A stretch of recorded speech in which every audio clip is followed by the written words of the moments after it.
Lalo na po kayo kung kayo ay tinotorture ng mangkukulang. Lalo na po kung kayo ay may bigat na pasanin araw-araw. Tapos lagi niyong ipinagpipray sa Panginoon ngayon, hindi pa ninyo nare-receive hanggang ngayon. So ito yun, ano po, kailangan mo ng tulong sa buhay mo. Okay na po, mag-pray ko po kayo. Lapit po kayo dito, wag po kayo mahinga. Halip po kayo, ano po, dito ako nag-iisa. Ano po, kasama ko po presence ng Panginoon. At marireceive niyo po yung kagalingan ninyo sa buhay niyo. Ano po, para hindi po mabigat ang inyong pasanin. Dahil through, sa spiritual po, pag hindi niyo po nalalaman yung ginagawa sa inyo ng diablo, so nararanasan niyo po yung bigat, ano po, yung bigat na pasan-pasan niyo. Pero wala naman, hindi naman ninyo nakikita, ano po, ano yung bigat na yun. Pero sa spiritual, kumikilos na pala sa buhay niyo yung kaaway. Ano po, so si Jesus Christ ay naparito upang wasakin ang mga gawa ng diablo sa buhay mo. Okay lang po kuya, ipag-pray ko kayo.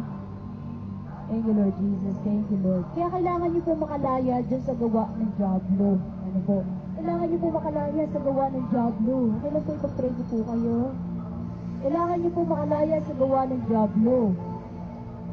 In Jesus' name, walang kasamaang ahad lang. In Jesus' name, walang kasamaang ahad lang sa gawa o walang kadilimang ahad lang sa gawa ng Panginoon in mighty Lord Jesus' name. Thank you Lord Jesus, thank you po Holy Father. Thank you God. At saka hindi po isang normal, ano po, dahil po ang gawa ng diablo, kasalanan, nandyan po, ano po, hindi po isang normal, na ikaw ay bilang isang mananampalataya, ikay chismis dito, chismis doon, naninira ka ng puri, kung ano sinasabi ng hindi magaganda, masaro kang pulaera, mananampalataya ka, pero pulaera ka, hindi po yun, ano po, tandaan niyo po, at tabak ng lahat ng kasalanan na yan, ng kasamaan na yan na nangyayari sa buhay mo, ay may nagpo-control sa'yo na masamang espiritu, ano po, spiritual. So, kailangan po makalaya ka dyan sa gawa ng diablo, kung ano pa man po ang ginagawa sa iyo ng diablo sa buhay na ito. Ano po? So, kaya kailangan mo po ng prayer ng isang kapatid, ano po, na gusto kang tulungan. Ano po, dahil ang ating Panginoon sa Kristo, sinabi niya po, lumapit kayo sa akin. Kayong mga nahihirapan at nabibigat ang lupa sa inyong mga pasanin, at kayo bibigyan ko ng kapahingahan. Ano po? Thank you, Lord Jesus. Kuya, ipag-pray ko po kayo. Ayan, dito po kayo. Dito kayo, ipag-pray ko. Kailangan niyo po ma-receive yung inyong prayer, yung inyong ang sagot sa panalangin ninyo. Hindi niyo po agad marireceive yung panalangin, yung inyong sa panalangin niyo, hindi niyo marireceive yung inyong yung pray answer sa iyong panalangin. Kasi wala po anointed diesel doon. Ano po? Thank you, Lord Jesus. Okay lang, ipag-pray ko po kayo. Okay lang po ate, ipag-pray kita. Thank you, Lord Jesus. Okay lang po, ipag-pray ko po kayo. Tandaan niyo po, mahal kayo ng Diyos. At ang pagmamahal ng Diyos ay kikilos through Holy Spirit. Ano po? Ang pagmamahal ng Diyos ay kikilos through Holy Spirit. Nanay, okay lang pag-pray ko po kayo. Thank you, Lord Jesus. Hindi po mawawasak ang gawa ng diablo sa buhay ng isang mananampalataya sa pamamagitan lang ng prayer. Ano po? Ang gawa ng diablo ay mawawasak lamang sa pamamagitan ng mga tao na anointed diesel ng ating Diyos Ama. Amen. So, hindi po mawawasak ang gawa ng diablo kapag sa panalangin. Ano po? Ang panalangin mo ay yun ay pagdaing mo sa ating Diyos Ama. Ano po, yung prayer mo ay pagdaing mo sa Diyos Ama o pagsabi mo ng ng kahilingan mo sa Diyos Ama para mangyari. At yun po ay sa pamamagitan ng mga anointed diesel ng ating Diyos Ama. Ano po, dahil nakikita ng Diyos Ama yung iyong prayer. Amen. Nalalaman ng Diyos Ama yung iyong mga kahinalaing, ano po, sa iyong buhay. Kaya yung pagwasak na kasamaan, ano po, ay mangyayari kung lalapit ka po sa anointed diesel ng Diyos Ama. Amen. Halip po kayo, pag-pray ko po kayo. Thank you, Lord Jesus. Halip po kayo, pag-pray ko po kayo. Ano po, kailangan niyo pong ma-receive ang inyong kasagutan sa inyong panalangin. Ano po, hindi po ito about sa relihiyon. Ano po, mahal kayo ng Diyos Ama at ang pagmamahal ng Diyos Ama, spiritual niyo po yung ma-receive. Amen. Lumapit po kayo dito, ipag-pray ko po kayo. Lapit po kayo, ano po? Thank you, Lord Jesus. Lalo na pagka kayo may mga sakit, Ano po? Lalo na pagka may spiritual na gumagawa sa inyo ng kasamaan. Lalo na pagka ikaw ay kinukulang. Kailangan mo ng prayer, kailangan mo ng tulong na anointed diesel. Hindi yan basta mawawasak ng panalangin mo lang kay Jesus Christ. Yung panalangin mo, ipagdain mo lang sa Panginoon na ikaw ay tulungan sa iyong paghihirap. Pero yung nangyayari sa iyong kasamaan ay hindi yan mawawasak ng panalangin lamang. Ano po? Panalangin mo lamang. Kailangan ng kapangyarihan ng ating Diyos Ama para kumilos sa buhay mo at mawasak ang gawa ng diablo sa buhay mo. Amen. Thank you, Lord Jesus. Halika po kayo, pag-pray ko po kayo mga kapatid.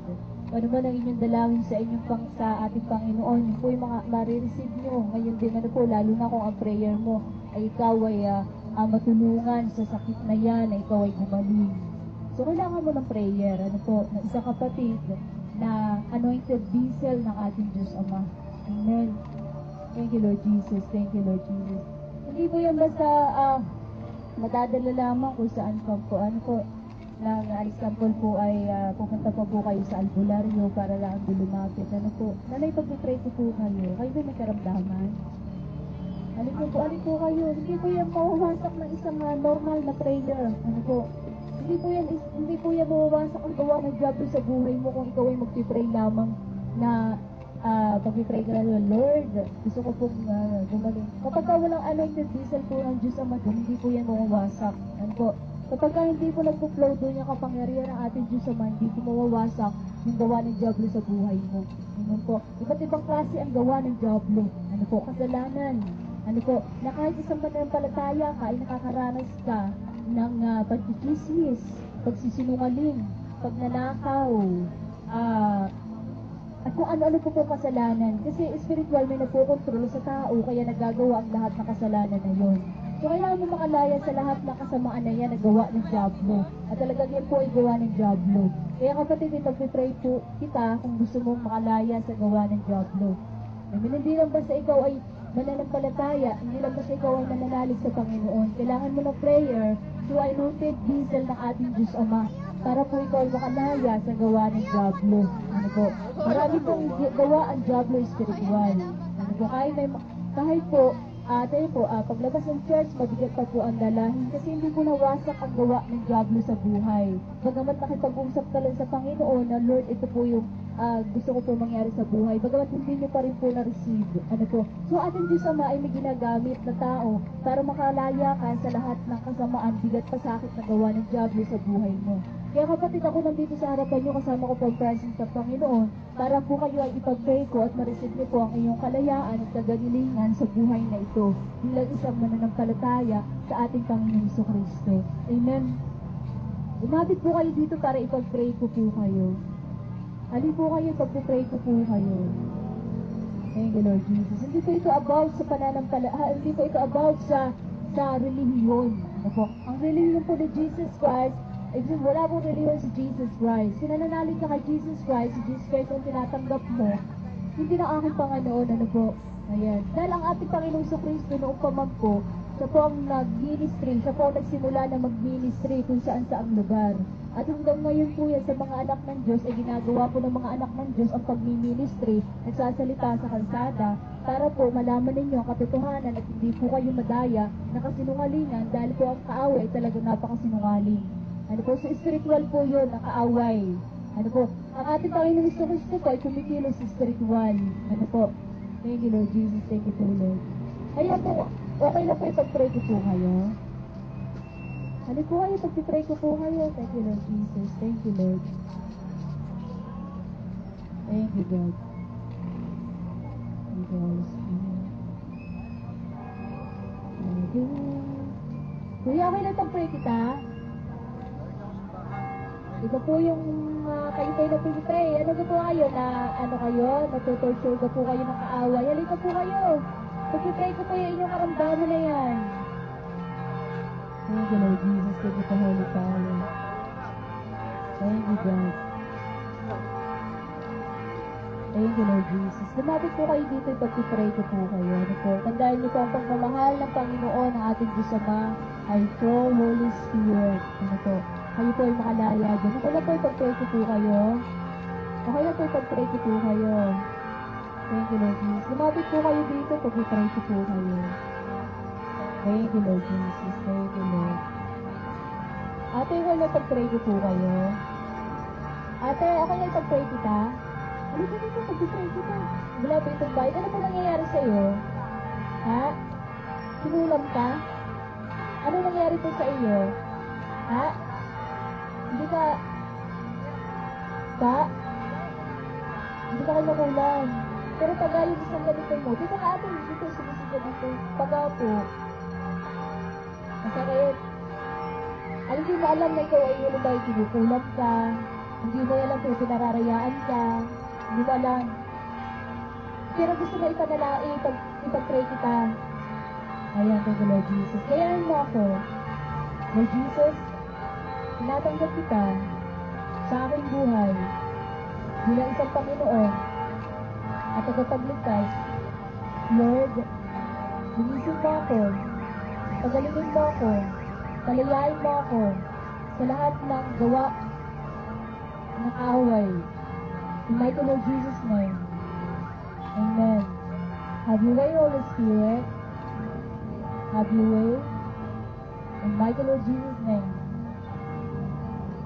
Amen. Diyan ka lang. Diyan ka lang po. Thank you, Lord Jesus. Have your way, Holy Spirit. In my Lord Jesus' name. Makalaya siya sa lahat ng sakit na yan, karamdaman na yan. In my Lord Jesus' name. Have your way, Holy Spirit. In my Lord Jesus' name. Thank you, Lord Jesus. Thank you for Holy Father. Thank you, Lord Jesus. Thank you, Lord. Lahat ng bigat na yan, na nagpapabigat sa Kanya, inutusan ko yan, lumayas ngayon din in mighty Lord Jesus' name. Yung demonic spirit na yan, nasa kaliwang pisngi niya, inutusan ko yan, lumayas in mighty Lord Jesus' name. Lahat ng masamang espiritu na yan, na nag-ooperate na kanyang sakit sa mukha, sa mata, sa labi, inutusan ko yan, lumayas ngayon din in mighty Lord Jesus' name. Lumayas yan ngayon in mighty Lord Jesus' name. Mawala na yung bigat na yan sa pisngi niya in mighty Lord Jesus' name. Gumaling na yan, sakit na yan in mighty Lord Jesus' name. Thank you, Lord Jesus. Sabi niyo po, thank you, Lord Jesus.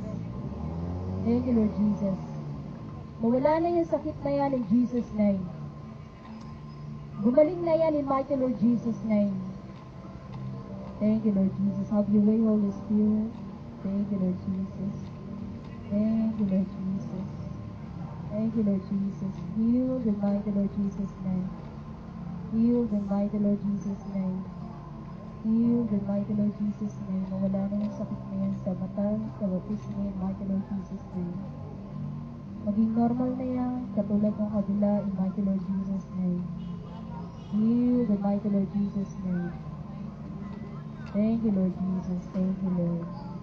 Thank you, Lord Jesus. Thank you po, Holy Father. Mawala na yung karamdaman na yan in mighty Lord Jesus' name.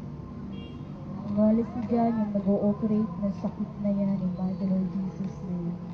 Gumaling na yan in mighty Lord Jesus' name. Thank you, Lord Jesus. Thank you po, Holy Father. Thank you, Lord Jesus. Thank you, Lord. Ano pong naramdaman mo sa pisngi? Gumaan na? May ano naramdaman mo dyan? Ano naramdaman mo po? Naramdaman nyo? Ano naramdaman nyo po? May naghihilom? Wow! Thank you, Lord Jesus. Wow! Thank you po, narinig nyo yung inyong kagalingan. Wow! So Sunday, bumalik ka dito. Gusto ko ba makita yung paghihilom? Ano po ng Panginoon sa buhay nyo? Amen! Naramdaman mo yung presence. Tinatouch ng Panginoon. Hinilom. Wow! Thank you, Lord Jesus. Wow! Thank you, God. Sa inyo po kayo. God bless po. Ano po ako na-receive nyo?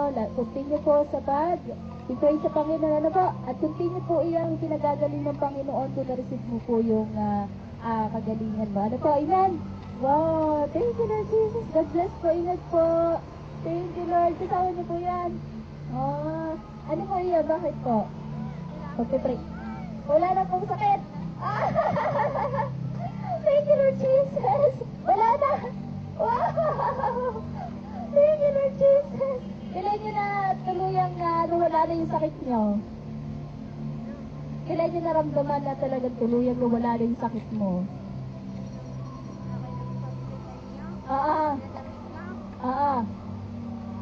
nung pag-alis mo dito, tuluyan ang nawala. Hirap na hirap kayo dati. Oo. Wala na ngayon. No? Thank you, Lord Jesus.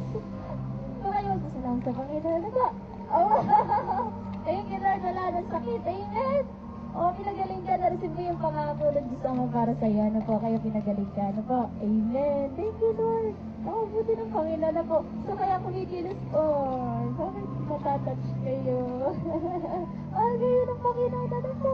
Mahal kayo ng Panginoon. Ano po? Ayun. So, God bless po sa inyo. Ingat po kayo. Ano po? Oh.